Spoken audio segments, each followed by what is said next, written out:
Partai politik kita sering bilang nih kalau mereka tuh tempatnya kaderisasi. Tapi kenapa justru di pilkada mereka tuh malah ngedukung tokoh dari luar partai?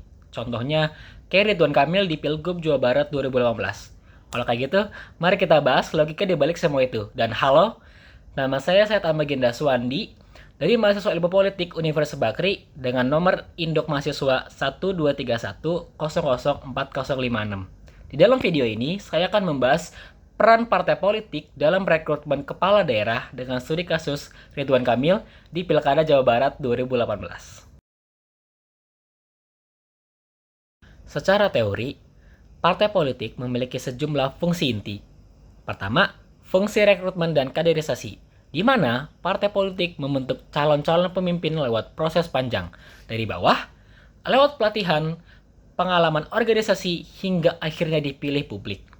Yang kedua, partai berperan dalam artikulasi kepentingan masyarakat, menyampaikan suara rakyat ke dalam lembaga-lembaga negara.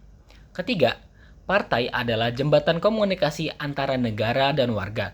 Dan yang keempat, partai menjadi sarana pendidikan politik, membangun kesadaran politik warga negara agar aktif dan kritis. Kalau fungsi-fungsi ini berjalan, maka kita akan melihat calon-calon pemimpin daerah yang lahir dari proses panjang, bukan dari popularitas instan atau kalkulasi sempit elektabilitas. Sayangnya di Indonesia banyak nih partai yang mengalami yang disebut oleh Markus Misner sebagai personalistik dan pragmatis. Yang artinya, partai cenderung mengutamakan figur yang populer dan punya sumber daya finansial meskipun bukan kader internal. Dalam praktik pilkada, partai politik sering berperan lebih sebagai agen tiket pencalonan daripada lembaga ideologis. Nama-nama yang punya jualan kuat di media sosial atau yang dikenal publik punya nilai tawar lebih besar daripada kader yang bertahun-tahun membangun di internalnya. Fenomena partai yang mendukung figur populer dari luar partai memang bisa dimaklumin sih. Tapi kalau ini jadi kebiasaan jangka panjang, dampaknya serius loh bagi demokrasi kita. Pertama, ini menciptakan krisis kaderisasi. Bayangkan, anggota partai yang sudah aktif sejak lama, aktif di struktur, ikut pelatihan, loyal ke partai, tapi saat pilkada, semua itu nggak dihitung. Mereka kalah oleh orang luar yang punya elektabilitas tinggi. Ini membuat kader jadi apatis. Mereka merasa tak ada gunanya kalau berproses jika akhirnya yang diutamakan hanya popularitas. Kedua, fenomena ini memunculkan politik yang sangat personalistik. Tokoh yang diusung tidak membawa nilai-nilai partai, tetapi membawa personal branding saja. Padahal, dalam sistem demokrasi parlementer seperti Indonesia, partai seharusnya jadi fondasi utama dari representasi politik. Ketika partai hanya tempelan saja, maka hubungan antara wakil dan rakyat juga makin melemah. Ketiga, dalam jangka panjang, ini menyebabkan kekosongan ideologis. Partai kehilangan jati diri, jadi kita tuh nggak bisa ngebandingin partai A, B, atau C secara prinsip. Karena semua berusaha menggait sesosok yang naik daun. Akhirnya, pemilih kita hanya jadi soal siapa yang paling viral, bukan siapa yang paling layak. Keempat, ketika partai hanya fokus pada menang, mereka juga lebih rentan terhadap transaksi politik.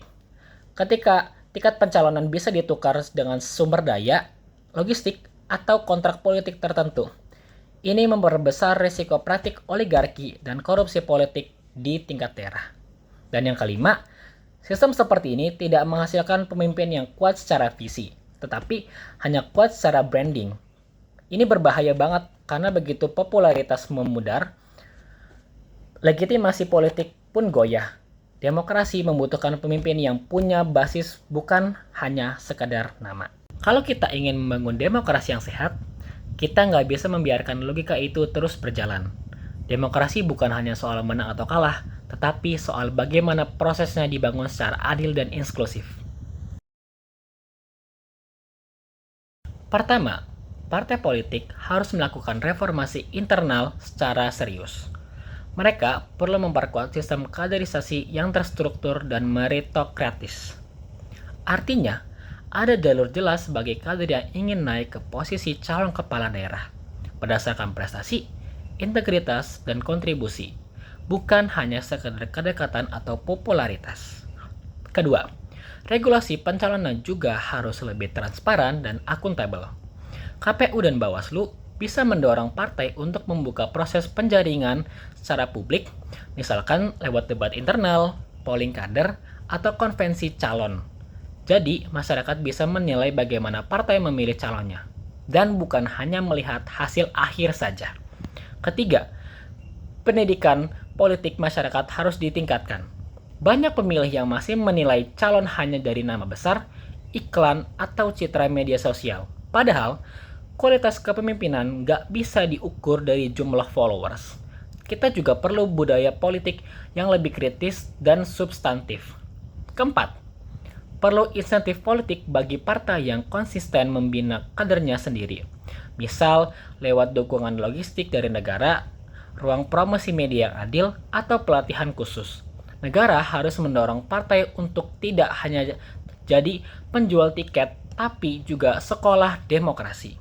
Dan yang terakhir, sebagai warga negara, kita punya peran, jangan apatis, jangan ikut-ikutan. Kita bisa mulai dengan bertanya, siapa yang layak memimpin? Apakah programnya? Apa rekam jejaknya? Jangan sampai kita memilih hanya karena dia sering muncul di TV atau media lain saja.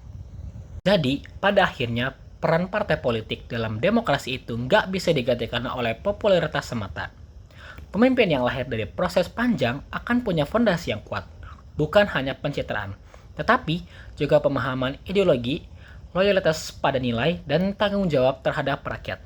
Dari situ, kasus Ridwan Kamil ini, kita memang bisa melihat bagaimana realitas politik sangat pragmatis. Tapi justru di situ kita diingatkan demokrasi yang hanya dibangun di atas elektabilitas tanpa kaderisasi lama-lama bisa kehilangan arah. Maka pertanyaannya kembali ke kita semua. Apakah kita semua percaya bahwa partai bisa jadi ruang pendidikan politik? Atau kita akan terus membiarkan partai hanya jadi tempat menjual tiket kepada siapapun yang populer? Saya percaya perubahan itu dimulai dari kesadaran. Dan video ini adalah upaya kecil saya untuk memulai percakapan itu. Terima kasih sudah menyimak video ini sampai akhir. Saya Ginda, sampai jumpa di ruang diskusi lainnya. Dan jangan lupa, demokrasi hanya akan kuat kalau kita ikut menjaganya. Sampai jumpa!